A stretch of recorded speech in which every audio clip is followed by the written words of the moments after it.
તમારે ત્યાં કોઈ મહેમાન આવ્યા 5 દિવસ તમે કેવા રાખો? ખવડાવો પીવડાવો બધું જ નહીં, વ્યવસ્થિત રીતે તમે એના ઘર કરતાં સારી વ્યવસ્થા કરો. પણ પછી એને કોઈ આવીને પૂછે કે આ ઘર તમારું?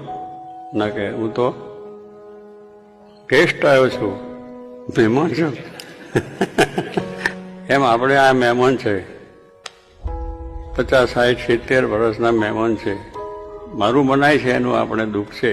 તો જનક રાજાને મારું નહોતું બનાવ્યું. આ જગત, આ રાજ્ય મારું નથી, મારા કુટુંબ પરિવાર નથી, મારી કોઈ આ જાતની પ્રજા પણ નથી. હું આત્મા છું, હું અક્ષર છું, હું બ્રહ્મ છું.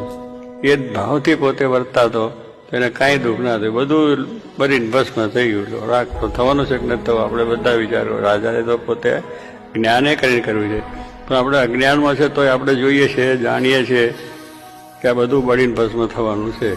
પણ પેલું મારું મારું થયું એટલે મારું મારું કરીને ધન મેળવ્યું, તેમાં તારું નથી તલવાર, એમાં ભૂલી ગયો ભગવાનને.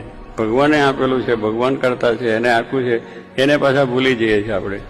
એટલે આ જે બધું જ્ઞાન થાય દ્રઢ, પછી કંઈ વાંધો નથી.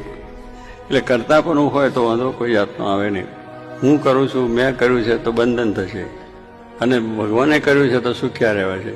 ફલાણાએ બગાડ્યું, ટીકનાએ બગાડ્યું, અમકડાએ કોઈ બગાડ્યું નથી.